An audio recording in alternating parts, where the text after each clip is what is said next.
Graça e paz, irmãos.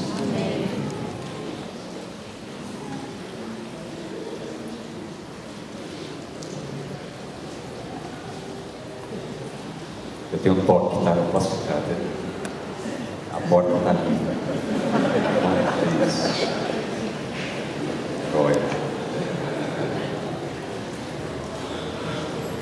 Irmãos, eu estou fisicamente cansado. Essa semana foi uma das mais cansativas. A última semana que eu tive tão cansativa em toda a minha vida, eu me lembro, foi em 2006, janeiro de 2006. Naquele mês, eu fui conselheiro no acampamento bíblico Palavra da Vida, durante um mês. Quem já foi e viu o pique que essas crianças têm, e você tem que cuidar delas 24 horas por dia, 6 dias por semana, durante 4 semanas, sabe? Mas essa semana foi diferente. Foi diferente porque não foram várias crianças que tiraram meu sono. Foi uma que ainda está chegando. Tive a ajuda de irmãos para começar a fazer o quartinho do Enzo. E eu sei, irmãos, eu ainda não vi nada. Eu sei, vocês não falam isso. Dormi muito pouco e esse fim de semana foi muito agitado. Mas é extremamente proporcional à alegria. Porque ontem eu tive um dia bem corrido, a gente teve um dia puxado até o fim do dia aqui. Mas o tempo inteiro com os irmãos, com a família de Deus, podendo estar junto com vocês. Obrigado. Eu louvo a Deus pela vida de vocês. Louvo a Deus porque Ele sabe do que eu preciso, sabe que eu preciso de uma família. E vocês são, né? Vocês sabem essa família. E eu gostaria de ser breve na meditação, não só por causa do meu cansaço, mas também porque não é necessário falar muito para que a palavra de Deus seja entendida. Eu gostaria de abrir 3 textos da palavra de Deus com os irmãos e meditar rapidamente, refletir, interpretar esses 3 textos e aplicá-los à nossa vida. O primeiro deles vai ser o texto de Efésios. Você vai abrir sua Bíblia no capítulo 1 da carta de Paulo aos Efésios. Deixe aberto aí. Você também vai abrir sua Bíblia no capítulo 4 de Lucas, e você vai deixar aberta a sua Bíblia no capítulo 4, e você vai abrir também Apocalipse, lá no capítulo 10, capítulo 10,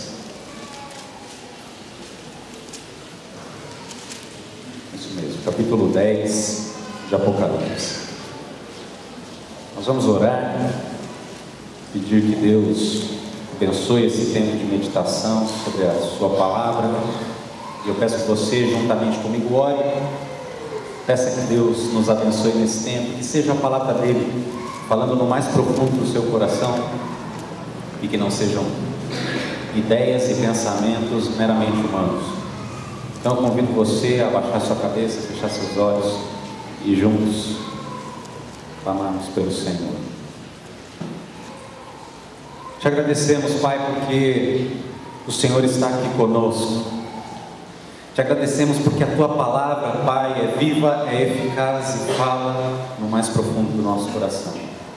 Te agradecemos, ó Deus, porque podemos abri-la e meditar sobre ela e pedir que o Teu Espírito venha a falar ao nosso coração.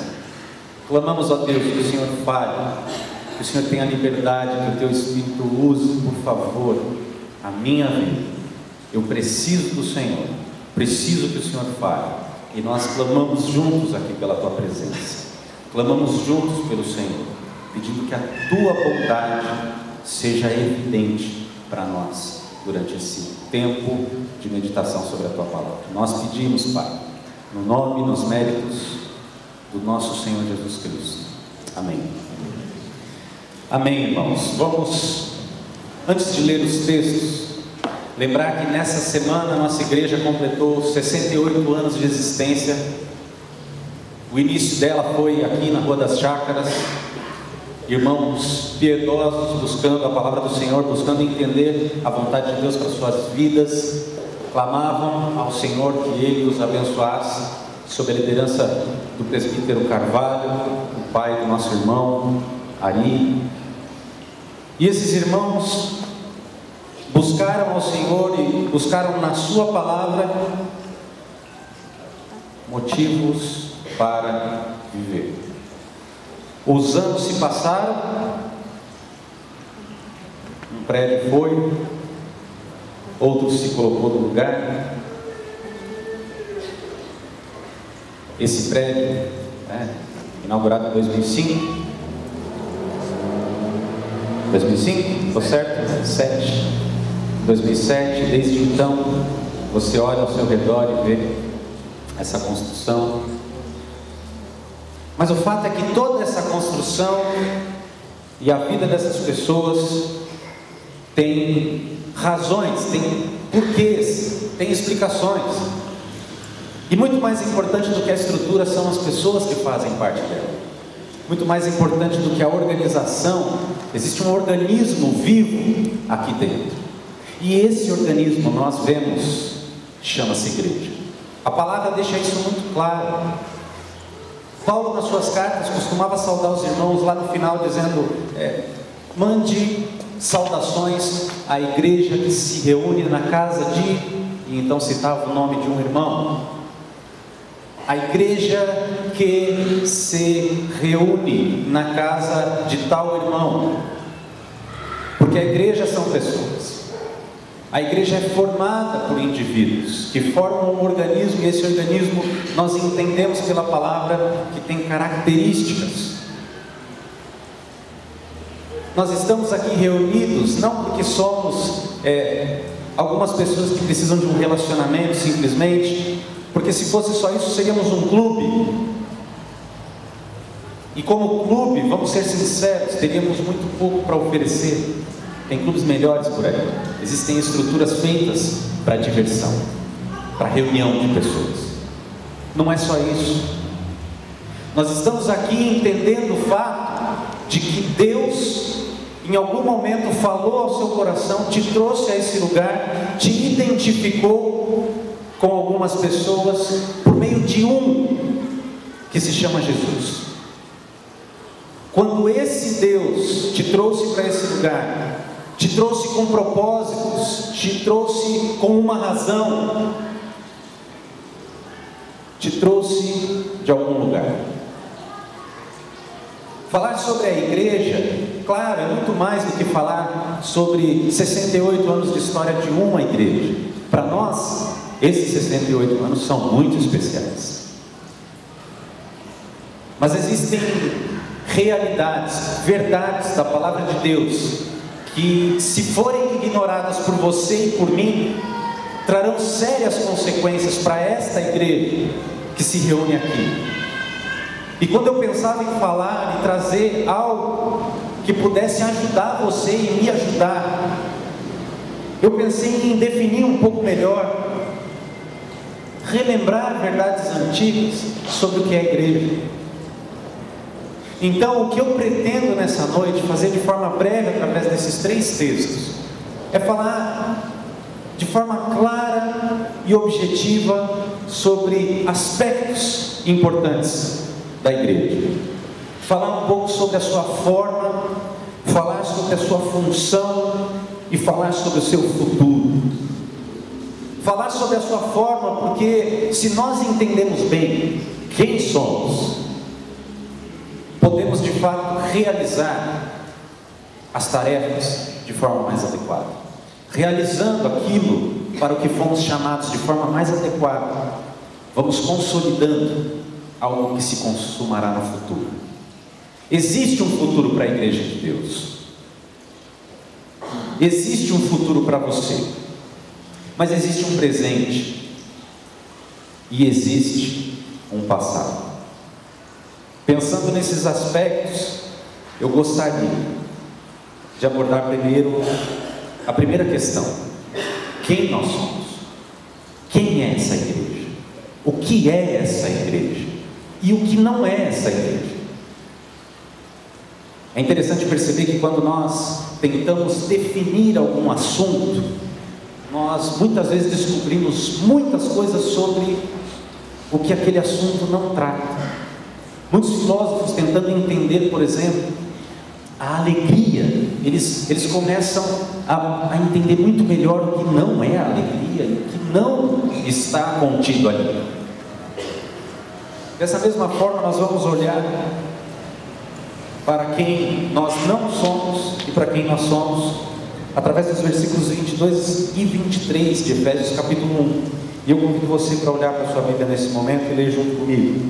Efésios 1, versículo 22, diz o seguinte: Deus colocou todas as coisas debaixo de seus pés e o designou cabeça de todas as coisas para a igreja, que é o seu corpo, a plenitude daquele que enche todas as coisas em toda e qualquer circunstância.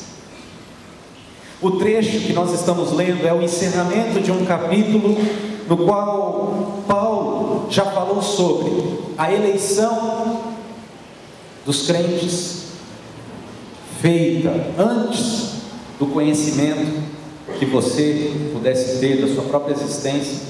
Deus escolheu as pessoas que formariam a igreja, e ele chega aqui dizendo que o próprio Pai colocou todas as coisas debaixo dos pés de Cristo, e ao colocar todas essas coisas aos seus pés, ele designa então ele como cabeça de todas as coisas para a igreja, que é o seu corpo, a plenitude daquele que enche todas as coisas em toda e qualquer circunstância.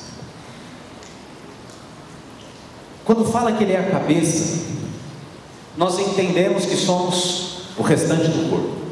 O corpo de Cristo é a igreja, e o corpo é formado por vários membros. O corpo é formado pelo pé, pelas mãos, pelos braços. O corpo é formado pelos olhos, pelo coração, pelo estômago. O corpo tem diversas partes. Você que faz parte da igreja é um membro dentro desse corpo. A sua função dentro desse corpo é importante, é vital. Contudo, nós vemos que Jesus é o cabeça. E quando fala sobre ser cabeça de todas as coisas para a igreja, ele está definindo que a igreja é o seu corpo. Ele vai se manifestar ao mundo por meio dela, mas para todas as coisas ele é o cabeça. Então, quando nós pensamos em igreja, pensamos na nossa história, nós temos sempre que colocar diante de nós um cabeça e pensar o que ele diz, o que o cabeça fala a respeito desse assunto, o que ele fala sobre a criação dos filhos, o que ele fala sobre o viver em família, o que o cabeça diz sobre ministério dentro da igreja, sobre missões, o que ele, o Senhor Jesus, fala, como ele viveu. Quando pensamos em quem nós somos, é inevitável que devemos olhar para Cristo. E ao olhar para Cristo, você vai perceber alguém que viveu com um propósito, alguém que tinha claro o plano de Deus para a sua vida, foi até o final e cumpriu em si aquilo que estava determinado para ele. Estava determinado para Jesus morrer no seu lugar na cruz do Calvário. Mas a obra não parou por ali, porque ele mesmo designou apóstolos, e esses apóstolos foram o fundamento de uma igreja que se formou ali na região da Galileia, da Judeia, no primeiro século. E essa igreja, esse corpo, essa manifestação de Cristo na terra, foi caminhando, foi crescendo. A igreja, sendo o corpo de Cristo, permaneceu para que, através do seu corpo, o mundo conheça a cabeça, o cabeça que é Cristo. É necessário que você e eu saibamos muito bem como pensa o que sente, este que é o cabeça da igreja. Porque só assim nós vamos desempenhar bem a nossa função como membros desse corpo. Enquanto nós não entendemos o que se passa pela cabeça, nós vamos agir como órgãos disfuncionais. Você talvez pode se tornar uma célula dentro desse corpo, que ao invés de produzir aquilo que se espera, você produz uma outra coisa, que pode até não ser necessariamente ruim, mas não é aquilo que essa célula deveria produzir. Com isso eu estou dizendo que você pode pensar e achar que está fazendo tudo muito bem, mas se você ainda não entendeu o seu papel no corpo de Cristo, pode ser, e acorde para isso, pode ser que você esteja produzindo a substância errada, a enzima errada, e pegando essa figura do corpo, pode ser que a sua produção só seja útil para ser jogada fora. Algumas vezes, algumas células que trabalham de forma equivocada podem produzir câncer. Quando nós entendemos que somos parte de um todo e começamos a assumir a nossa responsabilidade dentro desse corpo, então a coisa começa a caminhar com as engrenagens bem lubrificadas. O corpo de Cristo é a expressão de Jesus na terra. Os remidos pelo sangue do Cordeiro são os responsáveis por serem os braços, os pés, os ouvidos, os olhos, a boca do Cordeiro, da cabeça. E há uma música que diz o seguinte: mas se nós somos o corpo, se nós somos os braços, por que esses braços não estão sendo usados para socorrer, para curar? Por que os seus braços não estão abertos para acolher? Por que a boca não fala sobre as suas palavras? Deus colocou todas as coisas debaixo dos seus pés e designou Ele como cabeça para a igreja, que é o seu corpo, a plenitude daquele que enche todas as coisas em toda e qualquer circunstância. Ou seja, que a igreja, que é o seu corpo, é a plenitude daquele que preenche todas as coisas. Você, e somente você, como parte do corpo de Cristo, pode representá-lo de forma plena para o mundo. Você é chamado, quando você se identifica com a igreja, você é chamado de a plenitude daquele que enche todas as coisas. O que isso quer dizer? Quando o termo plenitude é usado nas Escrituras, você precisa imaginar um copo cheio até o máximo da sua capacidade. Ele está pleno, ele está cheio. Quando se fala da igreja, a igreja tem que transportar, ela tem que até o máximo ser composta por Jesus. Você é a plenitude. Jesus vai falar com o mundo através de você. Quem nós somos? Nós somos aqueles que sabem que têm a vida eterna. E porque sabem que têm a vida eterna, querem viver de acordo com aqueles que são cidadãos dos céus. Você não é mais cidadão desse mundo. Mas aqui existe um pequeno problema. Até um tempo atrás, alguns anos atrás, os cristãos eram conhecidos como aqueles que são muito arrogantes. Por quê? Porque eles eram conhecidos porque eles sabiam que herdariam a vida eterna. Isso soava muito arrogante antigamente. Mas hoje em dia, até mesmo essa convicção já não está tão presente nas igrejas. E eu tenho medo de perguntar nessa noite se você tem certeza que você vai para o céu, porque talvez você não tenha certeza, mas você deveria ter essa certeza, porque Porque a palavra de Deus nos diz, 1 João 5,13 fala, quando o apóstolo João escreveu sua carta, a primeira carta de João, ele escreveu com o objetivo, para que vocês saibam que tem a vida eterna.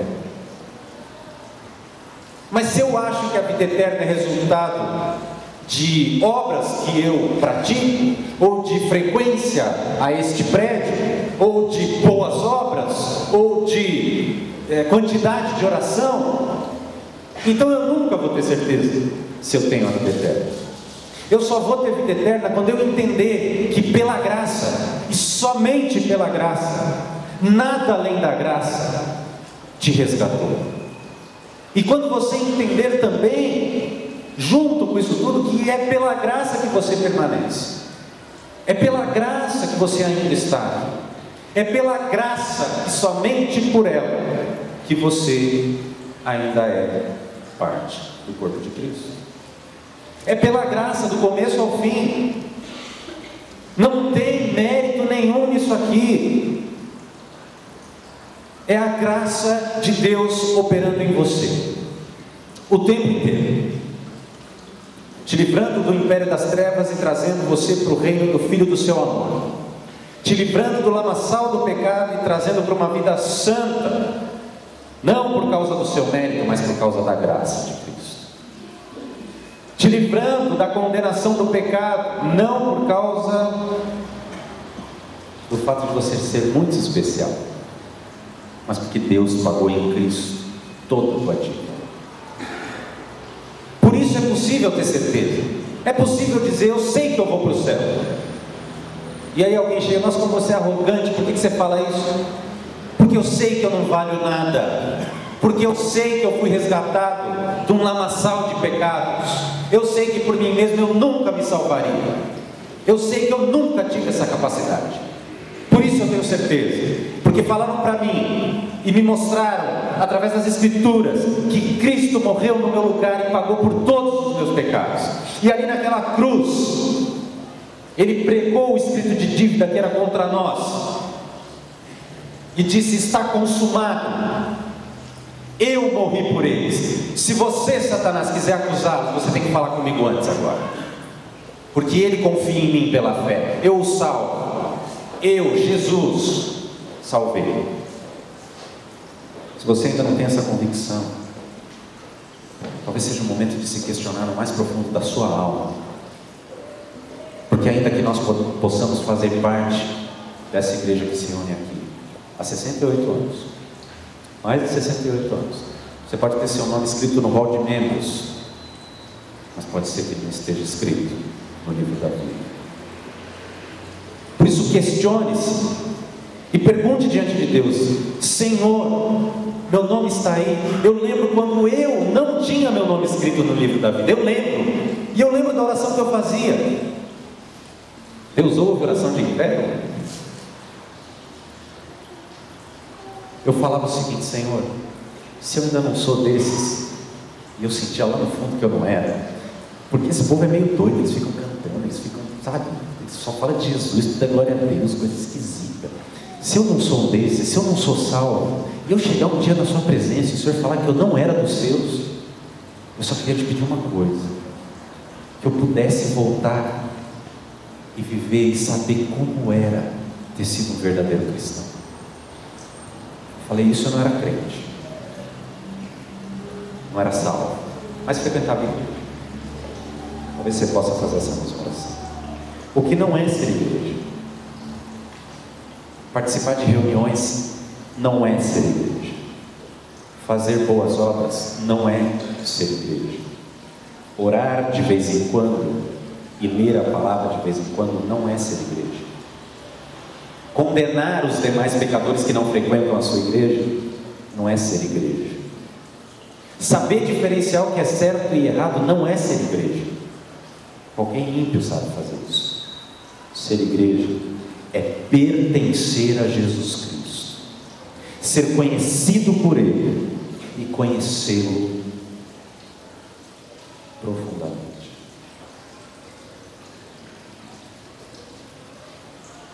Ser cristão é dizer: sim, Senhor, eu quero pegar minha cruz e ir após ti, eu quero te seguir.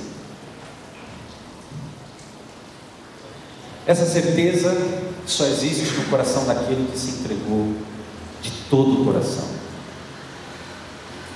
coração, a Cristo. Mas se nós somos esses que têm certeza que têm a vida eterna, nós também precisamos pensar naquilo que de fato fazemos, porque há o que fazer. Existem sim boas obras, elas não são a razão pela qual você vai para o céu, mas você faz elas porque você sabe que vai para o céu. E existem obras que eu e você precisamos realizar, e para isso, nada melhor do que olhar para Jesus. E eu convido você para abrir agora em Lucas capítulo 4, porque aqui nós temos uma definição muito clara do que nós devemos fazer. Lucas 4, versos de 16 a 21. E a palavra de Deus diz o seguinte: ele foi a Nazaré, onde havia sido criado, e no dia de sábado entrou na sinagoga como era seu costume, e levantou-se para ler. Foi-lhe entregue o livro do profeta Isaías. Abriu e encontrou o lugar onde está escrito: o Espírito do Senhor está sobre mim, porque Ele me ungiu para pregar boas novas aos pobres. Ele me enviou para proclamar liberdade aos presos e recuperação da vista aos cegos, para libertar os oprimidos e proclamar o ano da graça ou da bondade do Senhor. Então ele fechou o livro, devolveu ao assistente e assentou-se. Na sinagoga todos tinham os olhos fitos nele, e ele começou a dizer-lhes: hoje se cumpriu a escritura que vocês acabaram de ouvir. Nesse momento, Jesus já havia iniciado seu ministério, ele já havia caminhado com seus discípulos o conheciam muito bem, e ele voltou a Nazaré, cidade onde ele havia sido criado. Obviamente ele não foi bem recebido como alguém que havia sido enviado por Deus para salvar a humanidade. Afinal de contas, eles haviam crescido com Jesus. Imagina você, um de nós aqui, se levantar e falar: eu sou o Salvador da humanidade. Você ia pensar, né? Se coloque no lugar desses de Nazaré. Difícil. E ali, num dia de sábado, como era de costume, ele entra na sinagoga e abre o livro do profeta Isaías. E aqui nós temos, de uma forma muito clara, uma definição de quem Cristo foi, o que ele veio fazer. E ele fez isso de forma plena, porque ele, de fato, pregou boas novas, ele proclamou liberdade, recuperação de vista aos cegos. Só que ele libertou os oprimidos e proclamou o ano da bondade do Senhor de forma plena.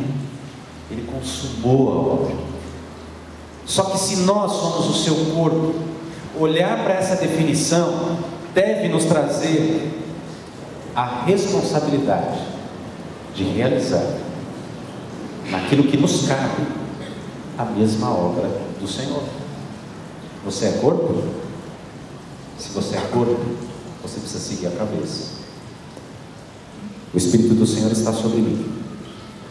Jesus, quando foi aos céus, disse: é necessário que eu vá, para que eu envie para vocês o Consolador.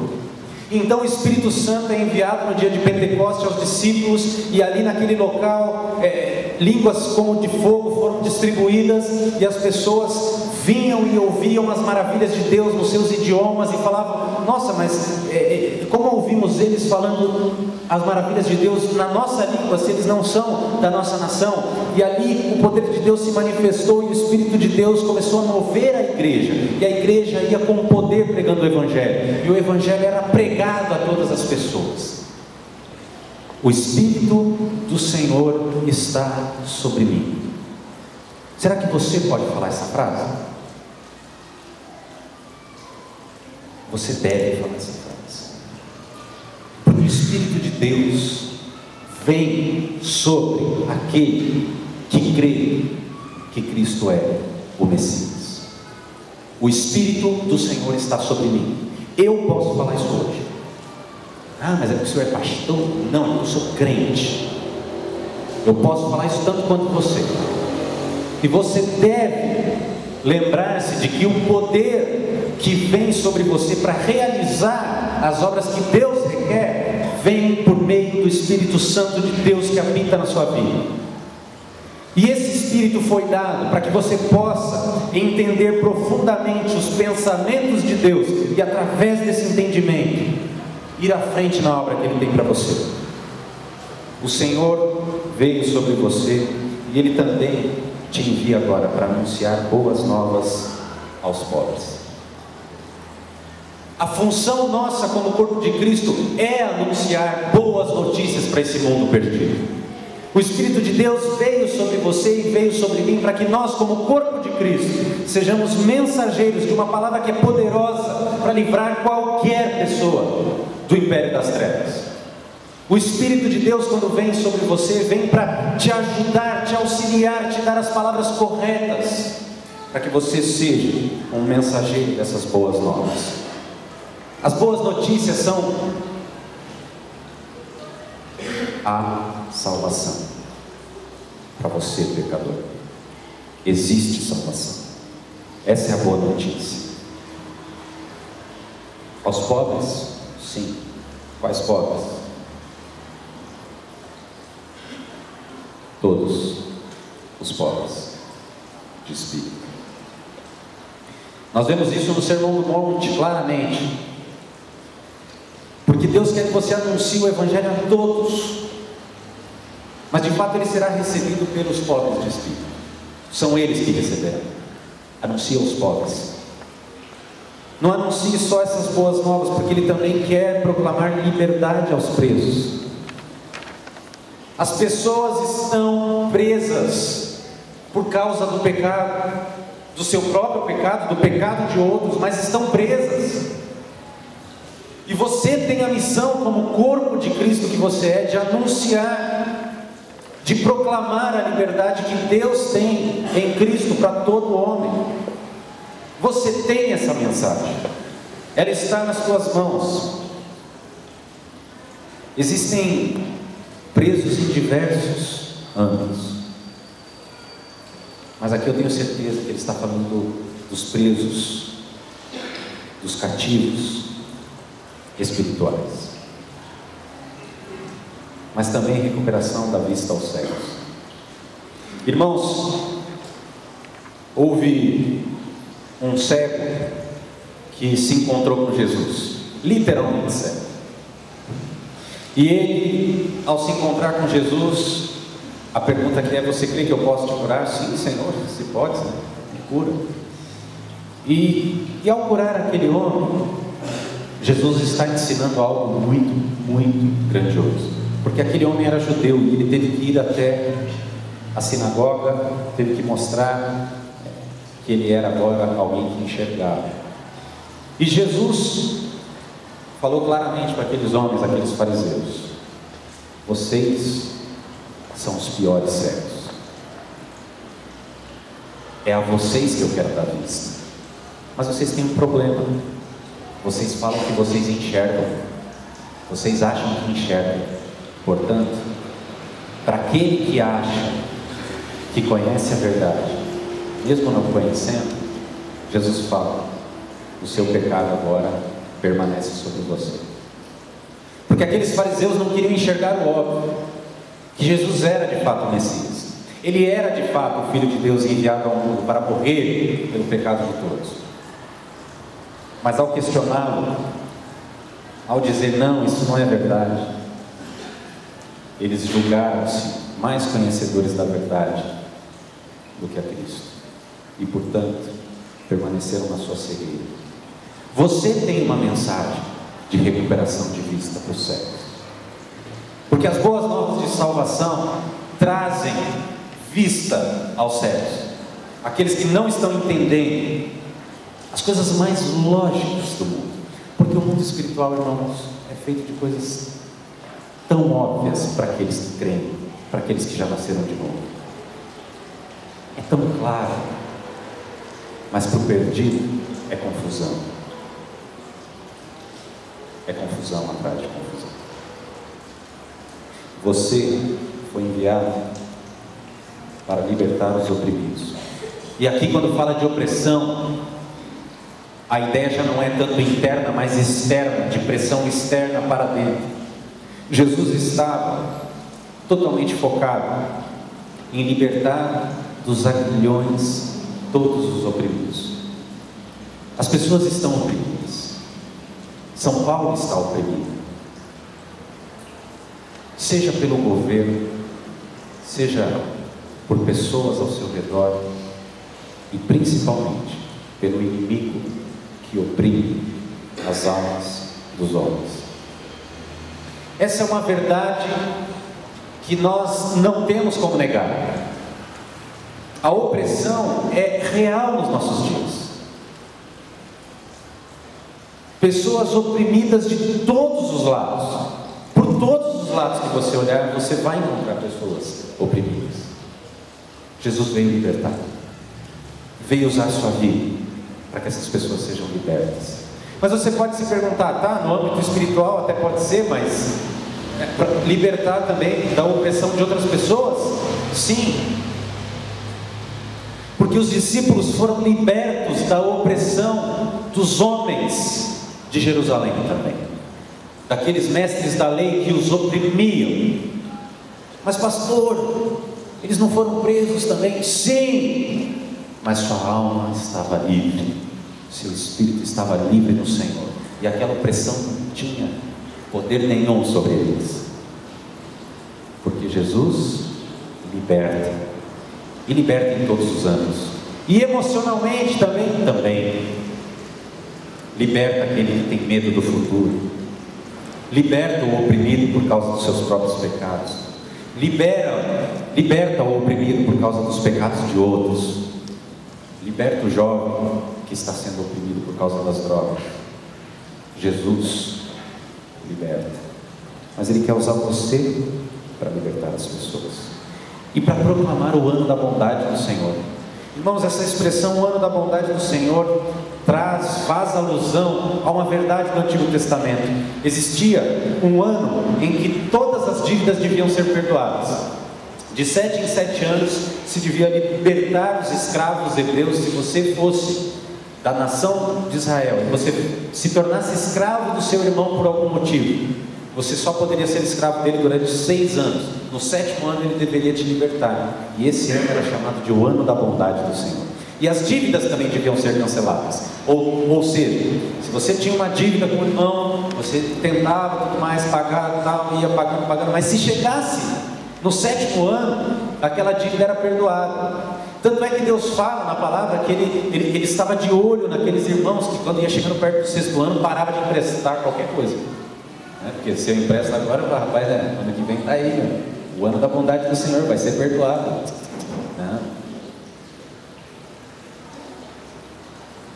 O ano da bondade do Senhor fala de um perdão não merecido, fala de um perdão que as pessoas esperavam, os oprimidos ansiavam, mas aqueles que oprimiam tinham horror desse dia. Da mesma forma que Satanás tem horror do dia da bondade do Senhor, do ano da bondade do Senhor, porque o seu prazer é oprimir, é cobrar, é apontar o dedo, é chegar diante de Deus e falar: está vendo ali, ó? Se diz seu filho, se diz crente, olha o que ele faz, olha o que ele está fazendo. Irmãos, a agenda ministerial de Jesus é essa, e é a tua também, ou não é?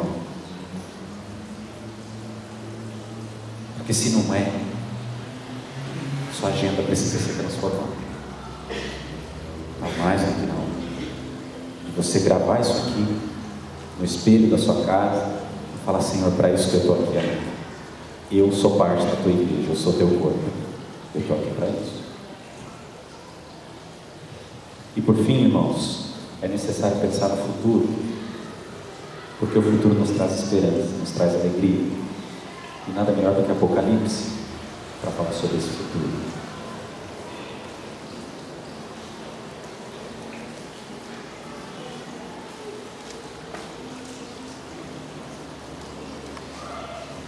Apocalipse capítulo 10.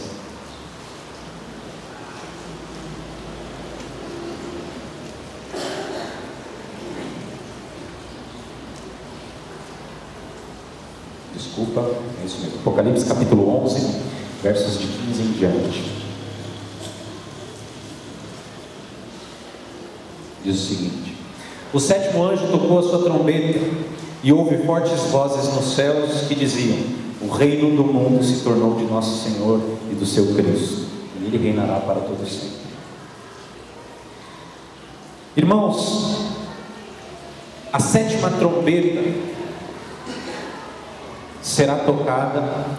Nós cremos que essa é a próxima trombeta que será tocada. E quando ela é tocada, então, vozes dos céus dizem que o reino do mundo se tornou de nosso Senhor e do seu Cristo. Paulo falou sobre essa trombeta e disse que quando ela soar, nós seremos transformados num abrir e num fechar de olhos. Lembra? Fala do arrebatamento da igreja, o momento em que a igreja será retirada para se encontrar com o Senhor nos ares. E a partir de então, o reino será do Senhor Jesus. O futuro desse reino é glorioso.